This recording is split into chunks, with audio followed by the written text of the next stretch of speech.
Hello friends, welcome to my YouTube channel.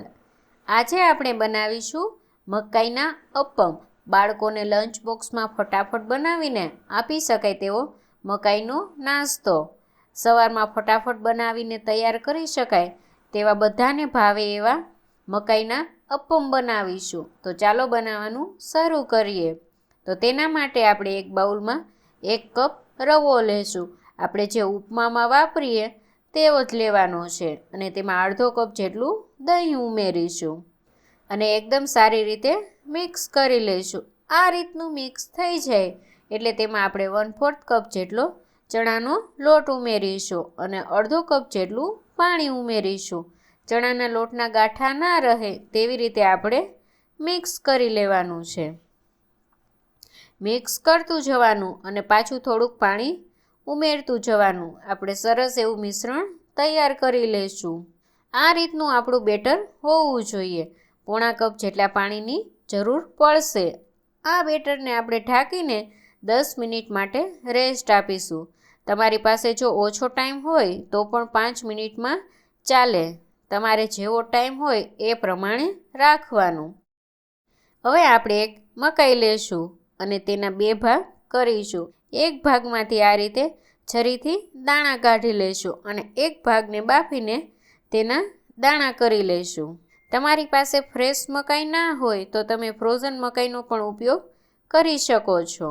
તો આવી રીતે બધા દાણા કાઢી લેવાના છે. હવે આપણે એક મિક્સર જાર લેશું અને તેની અંદર 5 થી 6 લસણની કળી અને અડધા કપ આદુનો ટુકડો અને 2 તીખા મરચાં નાખીશું. તમારે જેવી તીખાશ જોઈતી હોય એટલા તમારે નાખવાના અને પોણો કપ જેટલા મકાઈના દાણા નાખીશું અને તેની આપણે દરદરી પેસ્ટ હોય એવી તૈયાર કરવાની છે.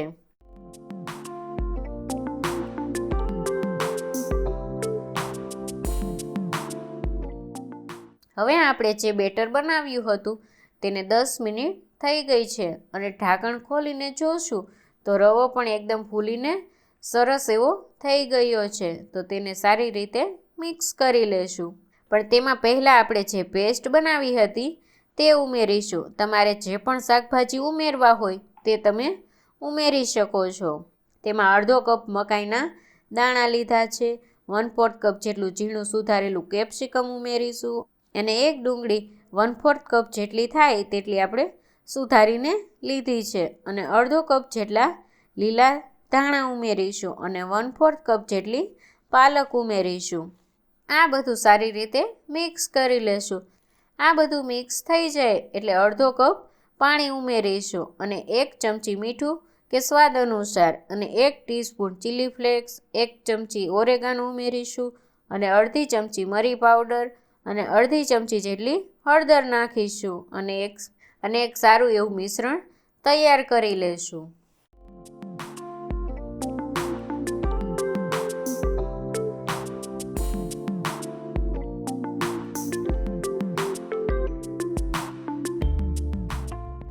તો આ રીતનું આપણું બેટર તૈયાર થઈ ગયું છે.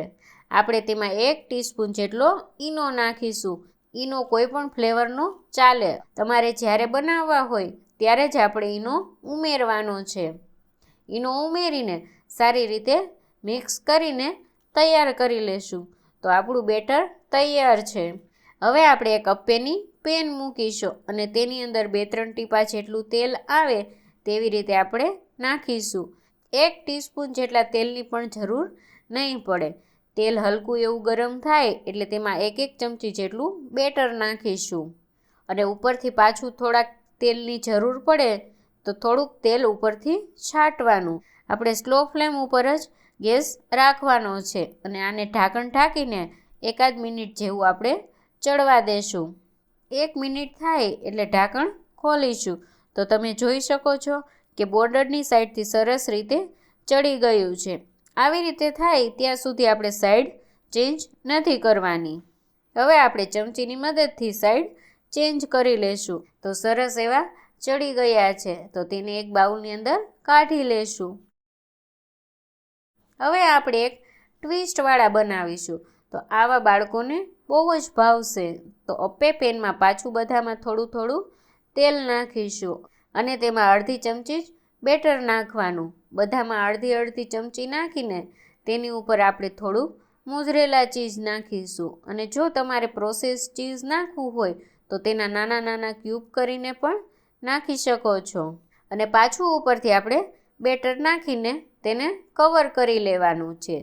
ચીઝથી બહુ સારો એવો ટેસ્ટ આવશે અને બાળકોને પણ ખૂબ જ ભાવશે. આને આપણે ઢાંકણ ઢાંકીને 2-3 મિનિટ માટે ચડવા દેશું અને થોડીક વાર પછી ઢાંકણ ખોલીને સાઈડ ચેન્જ કરી લેવાની.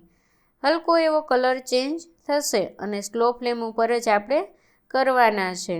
આવી રીતે બંને સાઈડ ચડી જાય એટલે તેને એક બાઉલમાં કાઢી લેશું. તો તૈયાર છે મકાઈના અપ્પમ.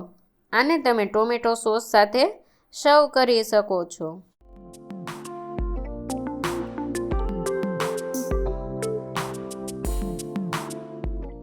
જો તમને મારી રેસીપી ગમતી હોય તો લાઈક કરજો, શેર કરજો અને સબસ્ક્રાઈબ કરવાનું ના ભૂલતા. Thanks for watching.